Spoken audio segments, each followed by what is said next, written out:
இந்த படம் மாமரத்தை பற்றி சொல்கிறதுக்கு முன்னாடி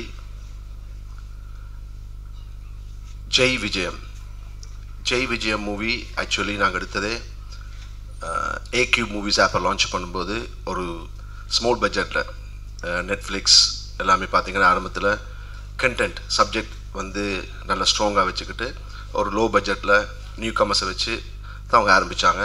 நெட்ஃப்ளிக்ஸ் இவ்வளோ பெரிய ரேஞ்சுக்கு வந்துச்சுன்னா ஸ்டார்டிங் வந்து நல்ல கண்டென்ட் உள்ள சப்ஜெக்ட்ஸை வந்து அவங்க படம் வைக்கிறாங்க. ஸோ அதை மைண்டில் வச்சுக்கிட்டு ஒன்லி என்ன தவிர மற்ற எல்லாருமே நியூ ஃபேஸை வச்சு ஆரம்பித்த ஜெய் விஜயம் ஏக்யூ மூவிஸ் ஆப்புக்கு நல்ல வியூஸ், ரிலீஸ் ஆன 3 டேஸ்லேயே 3 lakhs வியூஸ், இப்போ 5 lakhs வியூஸை தாண்டிடுச்சு.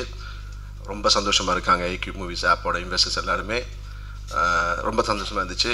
ஏக்யூ ஆப்போட இன்வெஸ்டர்ஸ் எல்லாருக்கும் ரொம்ப நன்றி எனக்கு இந்த தங்கச்செயினை போட்டதுக்கு. தேங்க்ஸ் கலைமணி அம்மா, ஜெய் ஆகாஷ் ட்ரஸ்டோட president and one of the investors in AQ movies app. இதே எனக்கு பெரிய ஊக்கத்தை கொடுத்துருக்கு. அடுத்ததாக இப்போ மாமரம் படம் கூட ஏக்யூ மூவிஸ் ஆப் தான் வேர்ல்டு வைட் ரிலீஸ் பண்ண போகிறாங்க. பட் டெஃபினட்டாக வந்து தியேட்டர்ஸில் இப்போ ஜெய் விஜயம் படம் கூட நாங்கள் தியேட்டர்ஸ் தான் ரிலீஸ் பண்ணோம். பட் எங்கள் மெயின் ஃபோக்கஸ் ஆப்பில் இருந்துச்சு. தியேட்டர்ஸில் செகண்ட் வீக் கூட ரன் ஆகிட்டுருக்கு அண்ட் நிறைய தியேட்டர்ஸ் இன்க்ரீஸ் ஆகிருக்கு ஜெய் விஜயம்.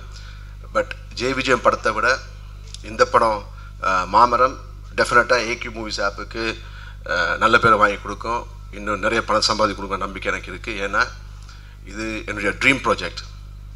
இந்த படத்தில் நீங்கள் பார்த்தீங்கன்னா நான் ஒவ்வொரு ஸ்டேஜஸ் ஆஃப் மை லைஃப், அதாவது 25 இயர்ஸை ஸ்டார்ட் பண்ணி 40 இயர்ஸில் முடிக்கிற மாதிரி இருக்கும். இதுக்கு பொதுவாக என்ன பண்ணுவாங்கன்னா அதான் டிஹெச் பண்ணுவாங்க, இல்லைன்னா வேறு ஆர்டிஸ்ட் வச்சு பண்ணுவாங்க. பட் நான் என்ன ஃபீல் பண்ணேன்னா அந்த ஃபீல் கேரி ஆகணும்னா ஒரே ஆர்டிஸ்ட் பண்ணால் தான் நல்லா இருக்குன்னு ஃபீல் பண்ணேன். ஸோ நானாகட்டும், இதில் மெயின் ஆர்டிஸ்ட் ஆக்ட் பண்ண காதர் சுகுமார், எனக்கு ஃப்ரெண்டாக த்ரூ அவுட்டாக வர காதர் சுகுமார், அப்புறம் ஹீரோயின்ஸ் எல்லாருமே வந்து நான் ஃபஸ்ட்டே சொல்லிட்டேன் எனக்கு வந்து இது ஒரு 10 years பீரியடாக இருக்கும், நீங்களாம் தயாராக இருக்கீங்கன்னு. அப்போ சில பேர் வந்து அதில் சித்திரம் பாஷான்ற இன்னொரு ஃப்ரெண்டு கேரக்டர் பண்ணார் வந்து என்ன சொன்னான்னா, அண்ணா எப்படின்னா நாங்கள் வந்து 10 yearsல நான் ஏதாவது செத்துக்குதுட்டேன் என்னன்னு சொன்னேன். டேய் அப்படிலாம் நடக்காது, பாசிட்டிவாக டெஃபினட்டாக நீ இருப்பேன், இந்த படத்தோட கிளைமேக்ஸ் பண்ண மாதிரி இருப்பேன்னு. அதே மாதிரி அவன் இருந்து இந்த கிளைமேக்ஸை பண்ணான். அவனுக்கு ஒரு சின்ன ஒரு ஆக்சிடெண்ட் நடந்து அவன் அதில் ஒரு உயிர் தப்பிச்சான். அப்போ கூட எனக்கு என்ன சொன்னான்னா, அண்ணா நீ சொன்ன அந்த பாசிட்டிவ் தான் என்னை காப்பாற்றி போடக்கு நான் இப்போ உயிரோடு இருக்கேன், நீ சொன்ன மாதிரியே 10 years வந்து இந்த பீரியடுக்கு வந்து நானும் நடிச்சிட்டேன், ரொம்ப சந்தோஷமாக இருக்கேன்னு. ஸோ இது ஆக்சுவலி நான் ஃபீல் பண்ணி ஸ்டார்ட் பண்ணது 2012. ஸோ 2012 வந்து என்னுடைய அந்த 25 years போர்ஷனை வந்து ஷூட் பண்ணோம். அதுக்கப்புறம் சடனாக பார்த்தா 2014 ஒரு அமெரிக்கன் ஃபில்ம் பாய்ஹுட் என்ற ஒரு அமெரிக்கன் ஃபில்ம் வந்து இதே கான்செப்டில் பண்ணியிருந்தாங்க. அவங்க வந்து 12 years பீரியட், ஹீரோவோட 12 years பீரியடை வந்து வச்சு பண்ணாங்க. அந்த படம் வந்து ஆஸ்கார் அவார்ட் கூட வின் பண்ணிச்சு பாய்ஹுட் மூவி. ஸோ அது எனக்கு இன்னும் ஒரு நம்பிக்கை கொடுத்துச்சு. ஏன்னா ஒரு ஆஸ்கார் ஃபிலிம்ஸ் வந்து அவ்வளோ அவார்டுன்றது ஒரு சாதாரண விஷயம் இல்லை. ஸோ அப்படி ஒரு படத்தை அது வந்து ஒரு லோ பட்ஜெட் எடுத்திருந்தாங்க, பட் அதுக்கு வந்து ஆஸ்கார் கிடச்சிச்சு. பட் நாங்கள் இதை வந்து இப்போ நான் பண்ண மூவிஸ்லேயே வந்து பெரிய பட்ஜெட்டில் பண்ணியிருக்கோம். நீங்கள் பார்த்துருப்பீங்க, ட்ரெய்லர் ஆகட்டும், சாங்ஸ் ஆகட்டும், ஃபாரின் எல்லா இடமே போய் ஷூட் பண்ணோம். அண்ட் ஃபைட்ஸ் ஆகட்டும், சாங்ஸ் ஆகட்டும், எங்கேயுமே கம்ப்ரமைஸ் பண்ணாமல் ஒரு பிக் பட்ஜெட் மூவிக்கு எப்படி பண்ணுறதோ அப்படி தான் பண்ணோம். இது பண்ணுறதுக்கு அதான் நம்ம ஹோஸ்ட் ஸ்ரீ சொன்ன மாதிரி நானே ப்ரொடியூசர் இருந்தபடியாக தான் இது என்னால் பண்ண முடிஞ்சிச்சு. இதே வேறு ப்ரொடியூசர்ஸ்னால் என்ன பண்ணுவாங்கன்னா, சார் எப்படி சார் நாங்கள் வெயிட் பண்ணுறது 10 years நாங்கள் போகிற இன்வெஸ்ட்மெண்ட் எடுக்கிறதுக்கானு. இப்போ நானே ப்ரொடியூசர் இருந்தபடியாக நான் பண்ணேன். ஆனால் இதுக்கு எனக்கு சப்போர்ட்டாக இருந்த ஆர்டிஸ்ட் எல்லாருக்குமே என் மனமார்ந்த நன்றிகள். Sukumar brother, thank you so much. So சூப்பராக வந்திருக்கு படம். படத்தை பார்த்த எல்லாருமே ரொம்ப ஹாப்பியாக ஃபீல் பண்ணாங்க. என் மனசுக்கும் வந்து ரொம்ப சந்தோஷமாக இருக்குது. ஏன்னா தமிழில் வந்து நான் எதிர்பார்க்குற ஒரு திருப்பு முனையை வந்து இந்த படம் கொடுக்கும். ஏன்னா இதில் வந்து அந்த ரியல் ஃபீலை பார்க்கலாம், ஒரே ஆர்டிஸ்டோட ரியல் ஃபீலை பார்க்கலாம். அப்புறம் இந்த கதை பற்றி சொல்லணுன்னா ஆக்சுவலி எல்லா டைரக்டர்ஸ்க்குமே, பொதுவாக எல்லா டைரக்டர்ஸ்க்குமே அவங்க பண்ணுற ஃபர்ஸ்ட் ஃபில்மோட கதை வந்து அவங்க ரியல் லைஃப்பில் நடந்த ஒரு இன்சிடெண்ட் ஆகட்டும், அந்த எக்ஸ்ப்ரெஷன், அந்த இம்ப்ரெஷன் வச்சு தான் பண்ணுவாங்க. இது எனக்கு கூட அதே மாதிரி தான். இந்த படத்தோட கதை பார்த்திங்கன்னா என்னுடைய ரியல் லவ் ஸ்டோரி. அந்த ரியல் லவ் ஸ்டோரியை வந்து நான் ஒரு 20% சினிமாவுக்காக வந்து சேஞ்ச் பண்ணியிருக்கேன். அது கூட எப்படின்னா, பிதாமகன் படம் பார்த்ததுக்கப்புறம் எனக்கு அதில் விக்ரம் சார் பண்ணியிருந்த அந்த ரோல் ரொம்ப பிடிச்சிருந்துச்சு. ஸோ அதே மாதிரி நான் வித்தியாசமாக ஒன்று பண்ணுறதுக்காக தான் இதில் பார்த்திங்கன்னா அந்த மெயின் கேரக்டர் நான் பண்ணியிருப்பேன். இந்த கதையில் என்னுடைய ரியல் லவ் ஸ்டோரியில் வந்து என்னை வந்து லவ் பண்ண பொண்ணு என்னை ஏமாற்றிட்டு பணத்துக்காக வந்து ஒருத்தரை கல்யாணம் பண்ணிடுச்சு. ஆனால் நான் வந்து என் காதலி வந்து அவன் நல்லவளாகவே இருக்கணும், நான் லவ் பண்ண பொண்ணு வந்து அவன் நல்லவளாக தான் இருக்கணும்னு சொல்லி நான் இந்த படத்தில் வந்து என் அந்த காதலி கதாபாத்திரத்தை பண்ண கேரக்டரை வந்து நான் பாசிட்டிவாக தான் ஃபினிஷ் பண்ணியிருக்கேன். ஏன்னா என்னை பொறுத்த வரைக்கும் நான் லவ் பண்ண பொண்ணு நல்லவன். ஸோ அதுதான் இதில் இருக்கும் மெயினாக என்னுடைய ஃபீலிங்ஸ். அதாவது இதில் நீங்கள் பார்த்தீங்கன்னா அழுகிற சீன்ஸ் எல்லாமே வந்து ரியலாக கிளிசரின் போடாமல் அழுதுருப்பேன். அதுக்கு நான் வந்து அந்த ஃபீல் இருந்துச்சு, என்னுடைய அந்த பெயின், லவ் பெயின் இருந்துச்சுல்ல, அந்த பெயின் தான் நான் வந்து படத்தில் காட்டியிருப்பேன். ஸோ ஒரு உண்மையான ஒரு லவ், ஒரு ட்ரூ லவரோட ஸ்டோரி தான் மாமரம். ஸோ மாமரம் எதுக்கு டைட்டில் வச்சுன்றது உங்களுக்கு ட்ரெய்லர் பார்க்கும்போது தெரிஞ்சிருக்கும். அடிக்கடி நாங்கள் அந்த மாம்பழம், அந்த மாங்கொட்டை வந்து காட்டியிருப்போம். ஸோ அது வந்து அவங்களுடைய ஒரு காதல் சின்னம். ஸோ அது வந்து ஃபுல் டீட்டெயில் நீங்கள் படம் பார்த்தா புரியும் உங்களுக்கு. அண்டு இன்னொரு சஸ்பென்ஸ் படத்தில் இருக்குது, அது டெஃபினட்டாக நீங்கள் படம் பார்த்தீங்கன்னா வந்து லவ் பண்ணுற எல்லாருக்குமே ஃபீல் ஆகும். ஃபர்ஸ்ட் காப்பி பார்க்கும்போதே நிறைய பேர் ரொம்ப எமோஷனலாக ஃபீல் பண்ணாங்க. நானே ரொம்ப எமோஷ்னலாக ஃபீல் பண்ணி எடுத்த மூவி இந்த மாமரம் மூவி. ஸோ இதை நீங்கள் எல்லாருமே ஆதரித்து இந்த படத்தை வந்து டெஃபினட்டாக எல்லாருமே தியேட்டர்ஸில் பார்க்கணும். ஸோ நான் பண்ண படம் இது, நான் நிறைய படம் பண்ணியிருக்கேன், பட் இந்த படத்தை வந்து நான் பெருமையாக சொல்லுவேன், ரொம்ப நம்பிக்கையாக சொல்லுவேன். தயவுசெய்து டிஸ்ட்ரிபியூட்டர்ஸ், ஆப், ஏன்னா ஆப்ன்றது வந்து எங்கள் ஏகி மூவிஸ் ஆப் ஸ்மார்ட் ஃபோன்ஸ் இருக்கவங்க மட்டும்தான் பார்க்க முடியும். நிறைய பேர்கிட்ட வந்து ஸ்மார்ட் ஃபோன்ஸ் இல்லை. ஸோ முடிஞ்ச வரைக்கும் நிறைய தியேட்டர்ஸை ரிலீஸ் பண்ணி எல்லாரையும் பார்க்க வைக்கணும் இந்த படத்தை. அதுக்கு எனக்கு டிஸ்ட்ரிபியூட்டர்ஸ், தியேட்டர்ஸ் ஓனர்ஸ் எல்லாருமே சப்போர்ட் பண்ணணும். Thank you so much. அண்ட் இங்கே வந்த என்னுடைய கெஸ்ட், முக்கியமாக என்னுடைய ஃபேன்ஸ் கிளப் ஒஃபிஷியல்ஸ், நான் ஏன் அவங்கள கூப்பிட்டேன்னா, ஜெய் விஜயம் ஃபங்க்ஷனை போய் நான் சொன்னேன், எனக்கு வந்து நான் எப்போயுமே ரொம்ப பாசிட்டிவான ஆள். ஃபங்க்ஷனுக்கு வந்துட்டு ஃபங்க்ஷனை பற்றி பேசாமல் வேறு விஷயங்களை பேசி அதை பார்க்கும்போது அது சம்மந்தப்பட்டவங்க வந்து மன கஷ்டப்பட்டு அவங்க இந்த படம் ஜெய் விஜயம் ஃபங்க்ஷனுக்கு போன அந்த அவர் வந்து இப்படி தப்பாக பேசுனான்றது வந்து அதனால் எனக்கு பிடிக்காத விஷயம். சொல்லப்போனால் ஜெய் விஜயம் ஃபங்க்ஷனில் நான் கூப்பிட்ட ஒரு பெரிய மனுஷர் வந்து என்ன பண்ணார்னா என்ன பாராட்டினார். அதாவது என்னை வந்து ஜெய் ஆகாஷ் ராமகிருஷ்ணா படத்துலேயே பெரிய சக்ஸஸ்ஃபுல் ஹீரோவாக இருக்கணும், ஜெய் ஆகாஷ் வந்து அழகாக இருக்கார், ஜெய் ஆகாஷ் அதெல்லாம் சொன்னார். சொல்லிவிட்டு கடைசியில் என்ன பண்ணார்னா, என் ஃபேன்ஸுக்கு நான் கொடுக்குற மரியாதை வச்சு வேறு நான் வந்து ஒரு அவரை வந்து நான் அவ்வளோத்துக்கு நான் என்னுடைய ரோல் மாடலை பார்த்துட்ருக்கேன் அஜித் சாரை. ஸோ அஜித் சாரை பற்றி தப்பாக பேச எனக்கு பிடிக்கலை. ஸோ என்னால் வந்து அந்த ஸ்டேஜில் வந்து அவருக்கு சொல்ல முடியலை. ஸோ அந்த மாதிரி ஆளுங்களை வந்து எனக்கு கூப்பிட விருப்பம் இல்லை. ஃபங்க்ஷன்ஸுக்கு வந்துட்டு அவங்களுக்கு அட்டென்ஷன் கிடைக்கணுன்றதுக்காக மீடியா மேலே ப்ளேமை போட்டு மீடியா வந்து அந்த மாதிரி இன்னொருத்த பற்றி தப்பாக பேசினா தான் அதை வந்து கவரேஜ் பண்ணுவாங்கன்னு சொல்லி ஃபங்க்ஷனுக்கு வந்து எங்களையும் வந்து சங்கடத்தில் உண்டாக்கி அந்த செலிபிரிட்டிஸையும் வந்து ரொம்ப ஃபீல் பண்ண வைக்கிறாங்க. அது எனக்கு விருப்பமே இல்லை. எனக்கு வந்து நான் எடுத்த படத்தை என்னுடைய ஃபேன்ஸ், என்னுடைய நண்பர்கள் யாரெல்லாம் வந்து இந்த படம் வந்து ஜெயிக்கணும், ஜெய் ஆகாஷ் ஒரு நல்ல ஹீரோன்னு சொல்லி ஆசைப்பட்றாங்களோ அவங்கள வச்சு பண்ண ஆசைப்பட்றேன். டெஃபினட்டாக வந்து இப்போ லாஸ்ட் டைம் ஜெய் விஜயம் ஃபங்க்ஷனை கூட எல்லாருமே போட்டாங்க, எல்லா பெரிய பெரிய சேனல்ஸ் எல்லாருமே வந்து கவரேஜ் பண்ணாங்க. ஸோ தப்பாக நினச்சிட்டு இருக்காங்க சில பேர். இப்போ கொஞ்சம் காலம் தான் இப்போ நடந்துகிட்ருக்கு. எல்லாருமே வந்து எல்லா ஃபங்க்ஷன்ஸுக்கும் போய் மற்றவங்களுக்கு தப்பாக பேசுது, சம்மந்தம் இல்லாமல் தப்பாக பேசினா அதைத்தான் ஹெட்லைனாக போட்டு நிறைய வியூஸ்க்கு சொல்லி எல்லோரும் தப்பாக நினச்சிட்டு இருக்காங்க. பட் மீடியா வந்து நல்ல விஷயங்களை ஆதரிப்பாங்க, நம்பிக்கை எனக்கு இருக்குது. Thank you all, thank you, I love you all.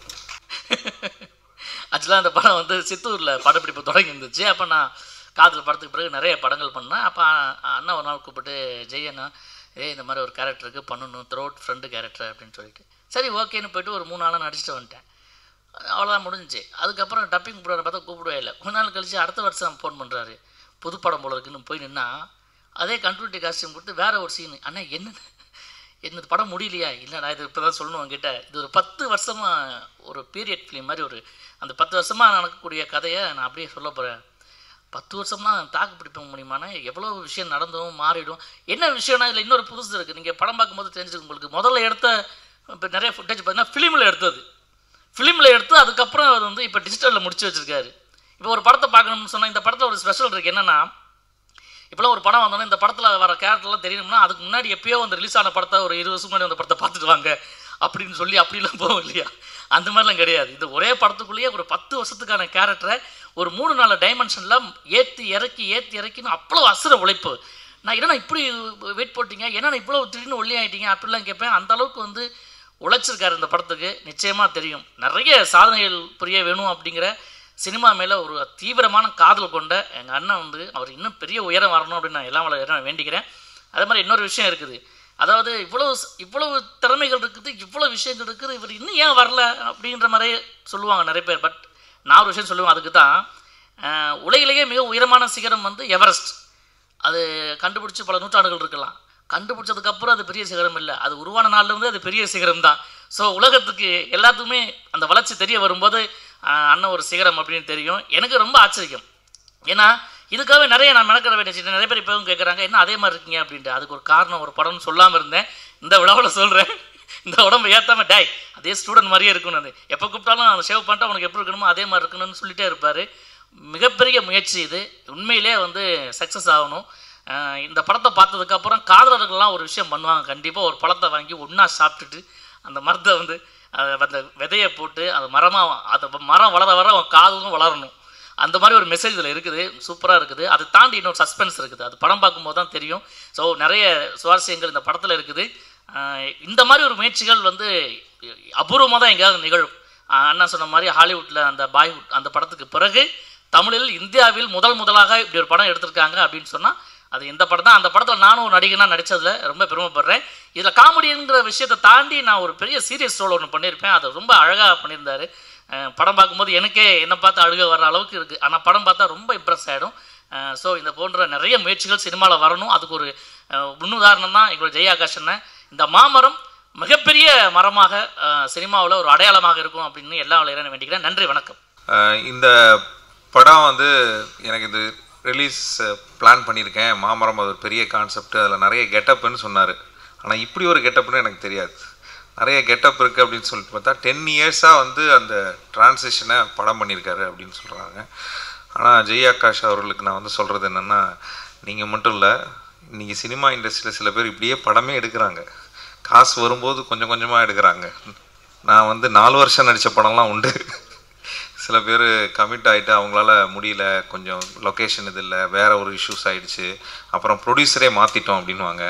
அப்புறம் இவர் தான் இப்போ ப்ரொடியூசர்னு இன்ட்ரடியூஸ் பண்ணுவாங்க. அப்புறம் அந்த ஹீரோயின் மாற்றிட்டோம் அப்படின்வாங்க. இவருக்கு பதிலாக இவருன்னு சீரியலில் மாற்றுற மாதிரி அவங்க இறந்துட்ட மாதிரி நாங்கள் ஒரு சீனை கமிட் பண்ணிட்டோம் அப்படிங்கிற மாதிரி இப்படியே படம் கூட அப்படி எடுக்கிறாங்க. ஆனால் நீங்கள் அதை வந்து ஒரு பிளான் பண்ணி அதை ஒரு விஷயம் பண்ணியிருக்கீங்க. பாய்ஹுட் படம் வந்தபோது உங்களுக்கு அது திங்கிங் மேட்ச் ஆகிருக்கு. ஸோ அதுதான் நான் போன வாட்டி ஸ்டேஜில் சொன்னதும் சரி. நீங்கள் வந்து சினிமாவை ரொம்ப நேசிக்கிற ஒரு ஆளாக இருக்கிறீங்க, சினிமாவில் இருக்கக்கூடிய தொழில்நுட்பத்தை நேசிக்கிற ஒரு ஆளாக இருக்கிறீங்க. ஸோ அதனால் அந்த திங்கிங் வந்து ரொம்ப முக்கியமாக இருக்குது. அது திங்க் பண்ணிட்டு அதெல்லாம் நம்ம அந்த மாதிரி ஒரு இது இருந்தால் நம்ம செய்யலாம், இந்த மாதிரி ஆள் இருந்தால் நம்ம செய்யலாம் அப்படின்னு விடாமல் அதை ஏன் நான் செய்யக்கூடாது அப்படின்னு நீங்கள் ட்ரை பண்ணுறது எனக்கு ரொம்ப பிடிச்சிருக்கு. அது கண்டிப்பாக உங்களுக்கு அதுக்கு பாராட்டு தெரிவிச்சே ஆகணும். விடாமுயற்சியாக நீங்கள் எடுத்துக்கிற இந்த முயற்சி வந்து ஒவ்வொரு அட்டம்ப்டும், அதுவும் ஒரே மாதிரி விஷயம் இல்லாமல் இது வந்து சிங்கிள் ஷாட் படம் பண்ணுறது இல்லை, இது வந்து டிலேடு ஃபில்ம் மேக்கிங் அப்படின்னு ஒரு லைஃப் டைம் ஃபில்ம் மேக்கிங்காக பண்ணுறது, இந்த மாதிரியான முயற்சிகள் நிறைய வச்சுருக்கீங்க. இது வந்து ரொம்ப ரொம்ப பாராட்டுக்குரியது. ஸோ அதனால் அது சிறுசாக இருக்குன்றது முக்கியம் இல்லை. அதாவது கடுகு சிறுசாக இருந்தாலும் காரம் பெருசு அப்படின்வாங்க. நீங்கள் சின்னதாக பண்ணுறதுன்றது ஒரு சின்ன ஒரு டீம் ஆஃப் மக்களோட டெக்னீஷியன்ஸோட ஒர்க் பண்ணுறது முக்கியம் இல்லை. ஆனால் நான் மற்றவங்களோட வித்தியாசமாக பண்ணேன் அப்படிங்கிறது தான் முக்கியம். சில ஃபில்ம்ஸ் பார்த்திங்கன்னா ஸ்டீரியோ டைப்பிக் ஃபில்ம்ஸாக இருக்கும். ஹீரோயின்னா அவங்களோட கேரக்டரைசேஷன் இப்படி தான் இருக்கும். ஹீரோனா ஓப்பனிங் ஒரு சாங்கு, அதுக்கப்புறம் ஒரு ஸ்டண்ட்டு, அதுக்கப்புறம் வில்லன் இன்ட்ரடக்ஷன், அப்புறம் ஹீரோயின், அப்புறம் கிளைமேக்ஸ் ஃபைட்டு. இந்த ஃபார்முலாலாம் இன்னும் பல படங்களில் மாறவே இல்லை. ஆனால் அப்படி இல்லாமல் நீங்கள் புதுசாக ஏதோ ட்ரை பண்ணுறீங்கன்றது எனக்கு ரொம்ப ரொம்ப பிடிச்சிருக்கு. அந்த பிடிச்ச அந்த நபரோட நமக்கு நிறைய நட்பு இருக்குன்றதுல இன்னொரு சந்தோஷம் அதிகமாக இருக்குது. ஸோ அடுத்த முயற்சி இன்னொரு புது எதாவது வச்சுருப்பீங்க ஐடியா, இன்னும் 2-3 ஐடியா மைண்டில் வச்சுருப்பீங்க. அது இப்போ பார்த்திபன் சார் சொல்லுவார், அவர் ஒரு பெரிய ஒரு பெட்டி மாதிரி ஒன்று வச்சு பூட்டி வச்சுருப்பார். நிஜமாகவே அந்த கசானா மாதிரி ஒரு பெட்டி இருக்கும்.